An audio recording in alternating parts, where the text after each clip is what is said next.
De Mauricio Carrera, Pequeño Pushkin y otras historias. Antología personal, Pequeño Pushkin y otras historias. De Mauricio Carrera.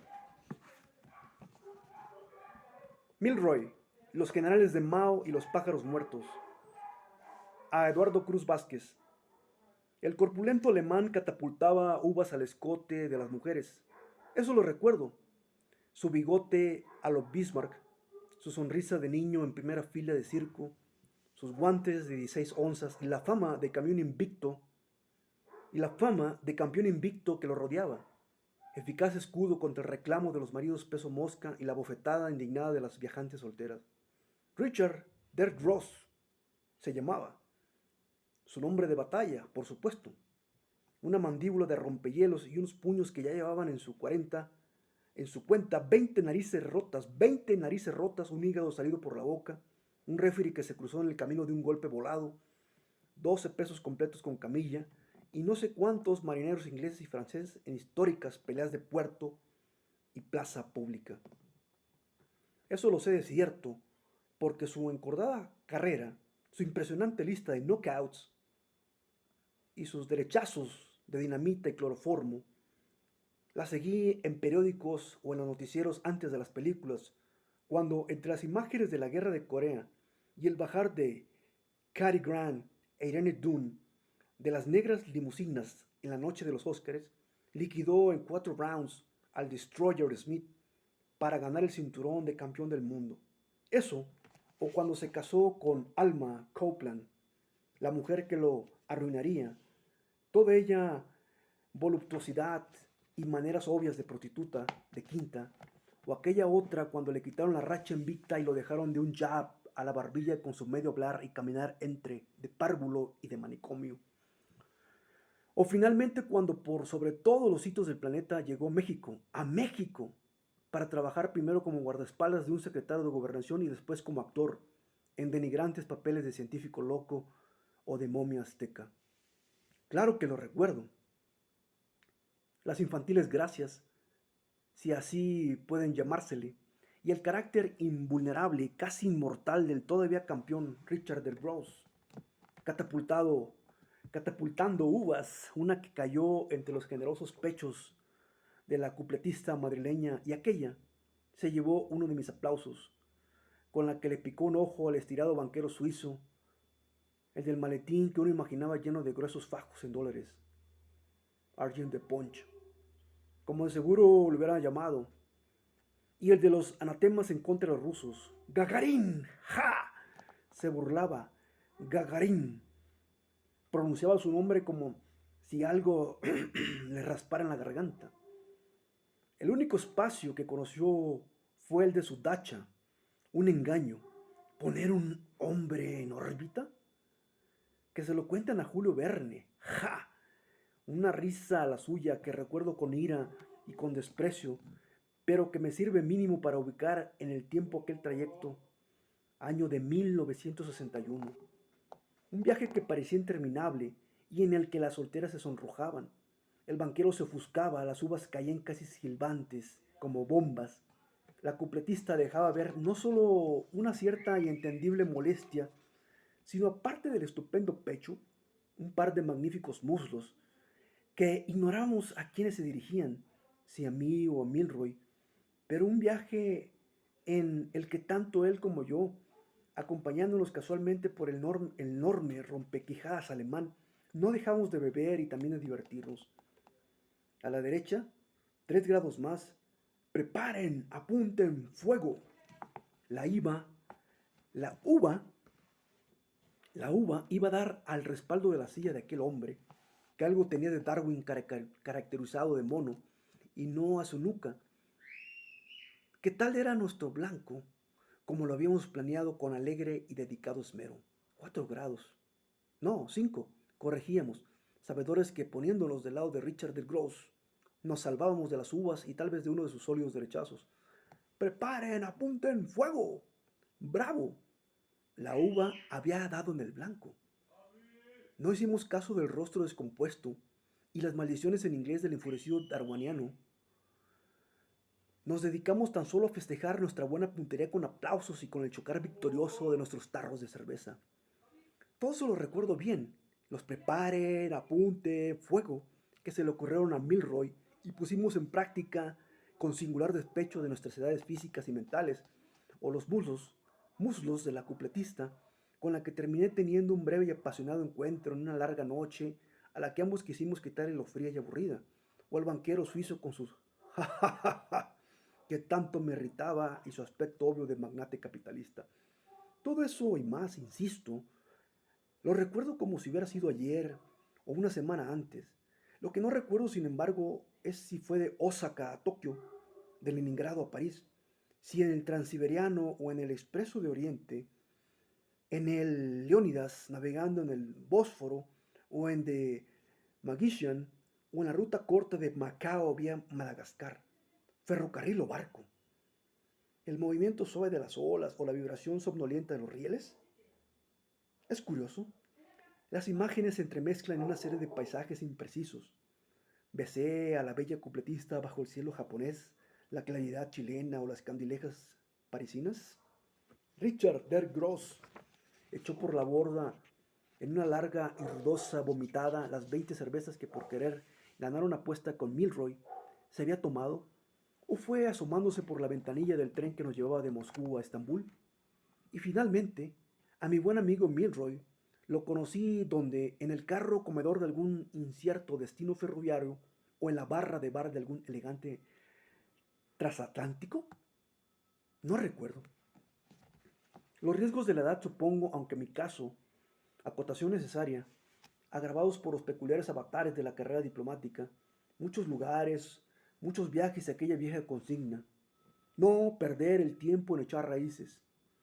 Enamorarse de un país, como decía Milroy, es un asunto complicado. Un día aquí, otro allá, con las maletas siempre listas y el corazón blindado, revoluciones, guerras, cambios de gobierno, caprichos burocráticos, caprichos burocráticos, recortes presupuestales, la atrayente categoría de persona non grata, eran cosas de todas las horas, de todos los días, de todos los países y de todas las ciudades. Siempre ahí para recordarlos. No hay que encariñarse, ni con las geografías ni con las personas. Una lección que aprendí casi de inmediato cuando, con el empuje de un pequeño libro de poemas y un tío que para mi buena fortuna fue mi compañero de escuela del presidente, llegué a París en mal momento. La proximidad de la guerra, me refiero, ocupando un cargo menor en la embajada, 2 o 3 meses de vida inquieta, de descubrimiento gozoso de las parrandas parisinas, café, cigarro, vino, mujeres, bares y camas, todas las noches, y a la mañana siguiente juventud, divino tesoro, al trabajo como si nada. O aquellos paseos dominicales y sabatinos por el jardín de Luxemburgo, o por las tardes ya con algo de vino encima por las angostas y quebradas escaleras de Montmartre, acompañado de sueños y poemas de juventud que nunca llevé a cabo, o por Marlene, mi preciosa guía de turistas, mi novia de los 19 años, y su departamento sobre Rue Alsace, en el que llegamos a pasar algunas veladas.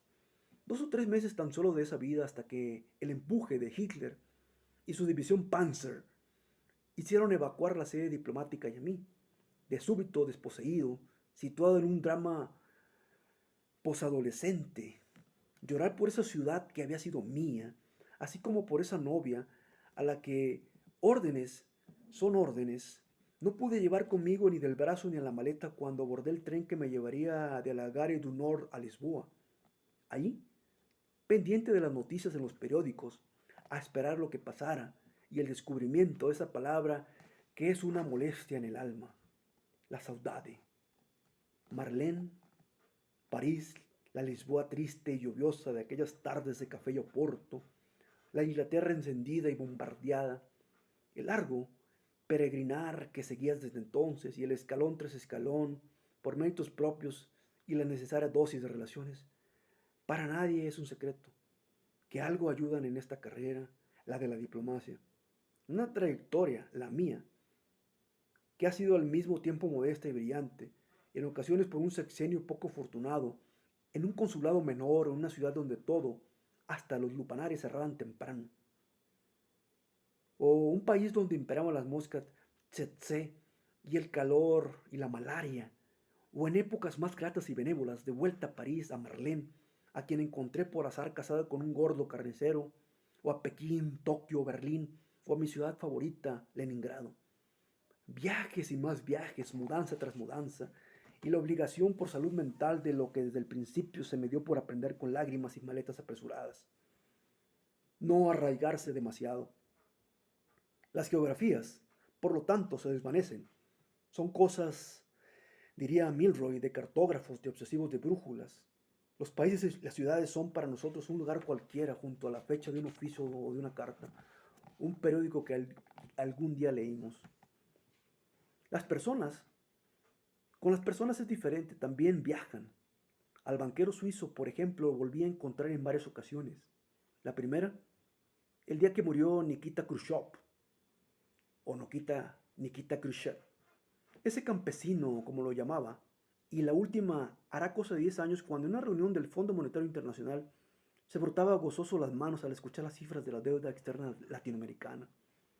A él y a muchos otros los vi en diversos momentos, en el Transiberiano o en alguna aduana de la carretera panamericana. A la cupletista madrileña Gloria Saura, recuerdo ahora que se llamaba, a quien escuché en una presentación que dio en Buenos Aires o en el Teatro de Bellas Artes de la Ciudad de México, y de quien lamenté su muerte, menos por la voz que por el estupendo pecho y los muy agraciados muslos. Las noches aquellas de hotel y camarote, cuando un accidente de orígenes nunca aclarados destruyó el 727 en el que para su mala fortuna viajaba. Esas personas, ella, el codicioso banquero, Fritz era su nombre. Y ya he hablado de aquel otro, el gigante, el temible Richard de Gross, el quebrantahuesos germano de quien presencié en vivo por la radio y más tarde por intermedio del recurso televisivo su arte en los encordados.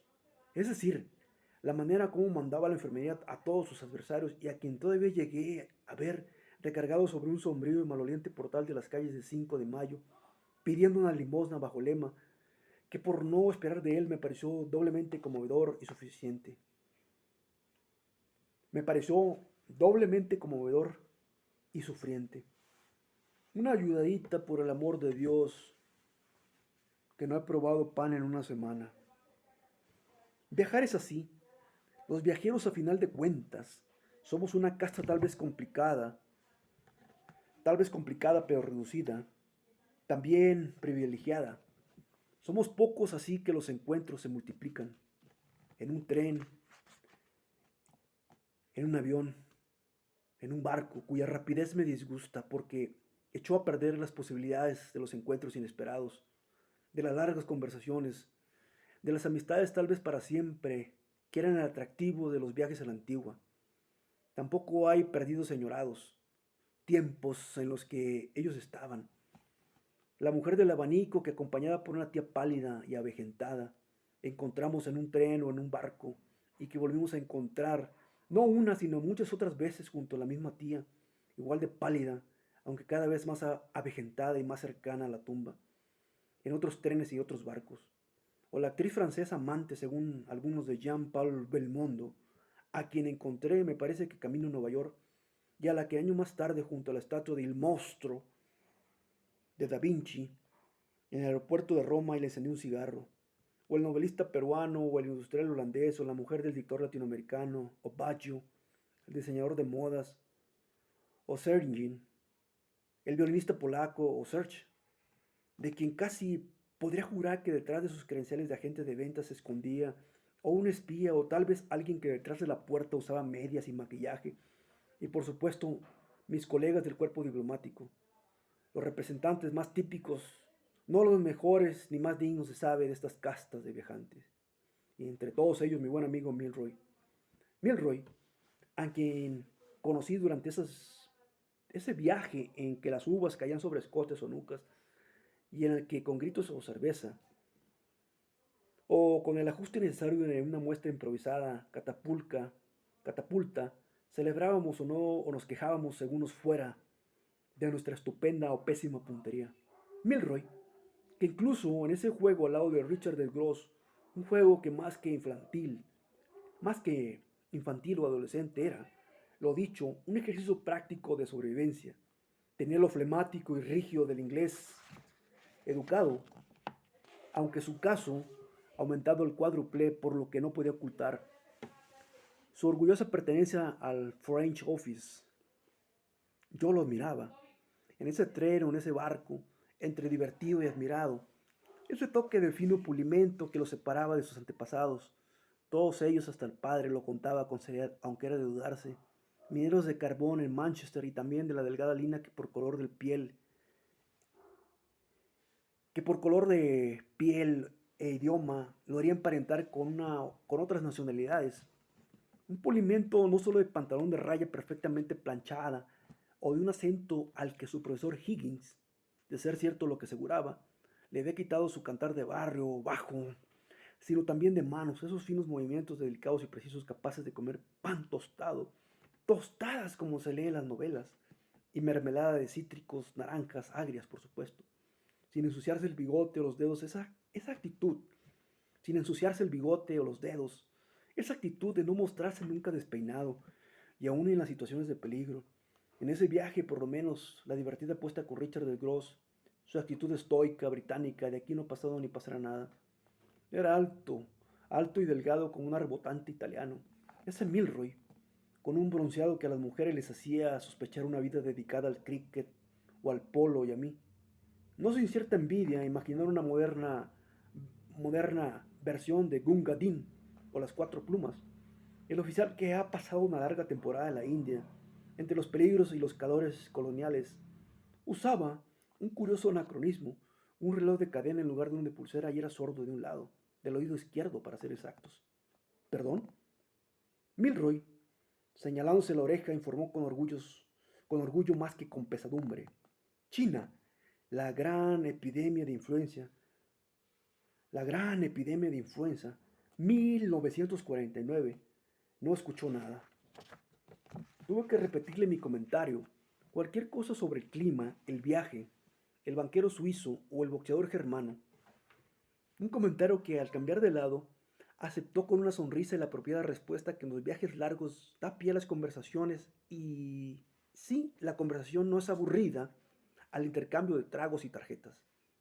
Con la dirección correcta, es claro. Así que China. Milroy había estado allí en Beijing como primer secretario, testigo de la revolución cultural y de cómo el general Mao se fue haciendo gordo y más gordo, decididamente viejo y más viejo, por completo alejado de los tiempos que pasaban y de la realidad de un mundo que cambiaba.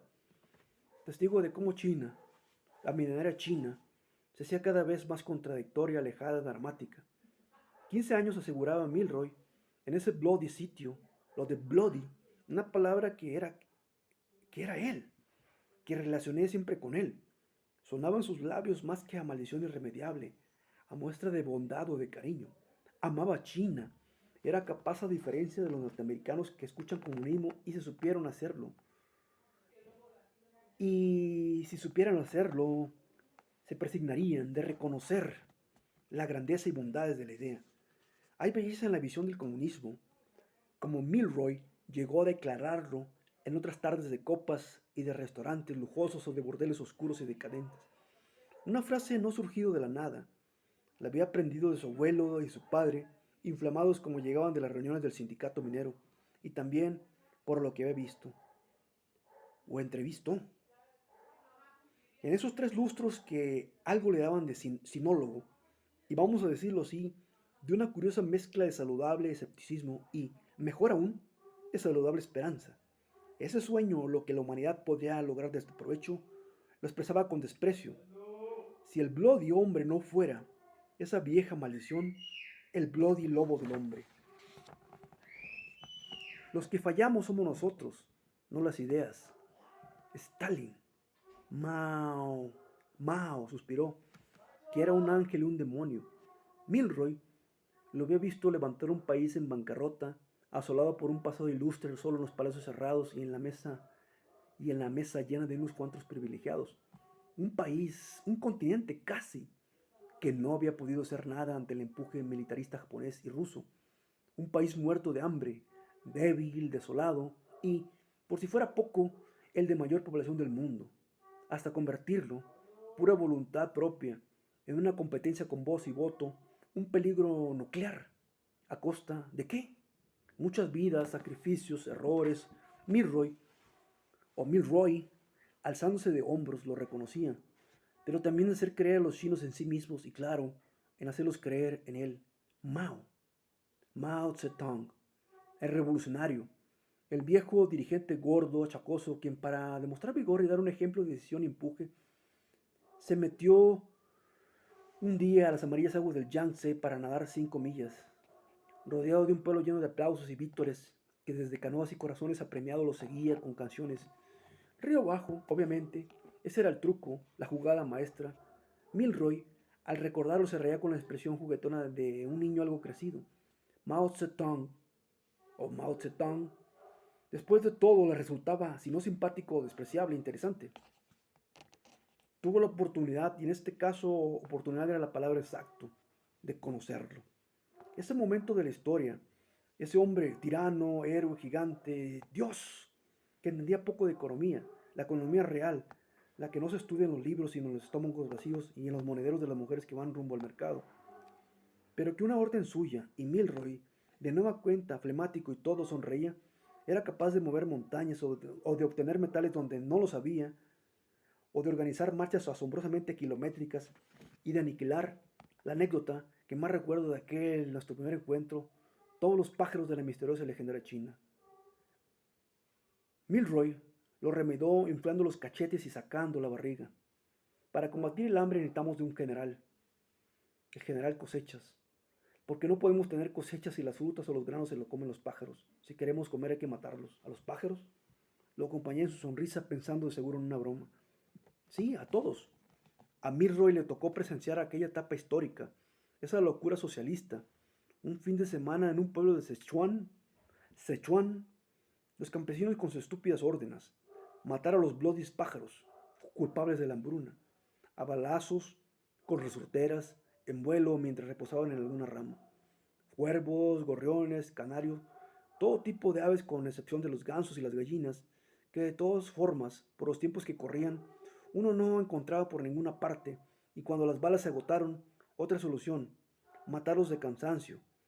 Tambores, trompetas, fuegos artificiales, golpear de cazuelas, todo lo que hiciera ruido, con tal de asustarlos, hacerlos volar, volar, volar, no darles tregua ni un segundo de descanso, no permitirles reposar entre los árboles o los techos de las casas, y hacerlos volar, volar, a fin de rematarlos con escobas o patadas, no bien, con el corazón reventado, completamente fatigado, se desplomaran al suelo.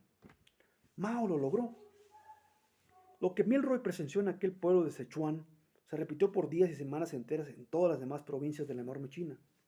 Al mes, no había pájaros por ninguna parte, ni un trinar, ni un aleteo, solo el viento se escuchaba en el campo y en el cielo. Hubo fiestas, bailes, discursos. El temible general Hambre volvía a remedar a lo Milroy. Ha sido derrotado. Pero la anécdota, a juzgar por los restos de sonrisa, no terminaban ahí. Faltaba ese alzarse de hombros y tal vez la carcajada. Si no eso, el compadecerse o tal vez el mover la cabeza en señal de reproche por la ironía.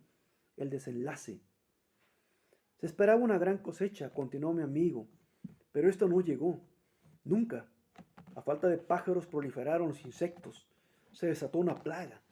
Otra vez el temible general Hambre, quien adoptando la forma de gusanos, hormigas, devoradores de frutas, de hojas, granos, acabó con todo lo que se había sembrado. El banquero suizo que estaba a nuestro lado escuchó a Milroy y sonrió complacido.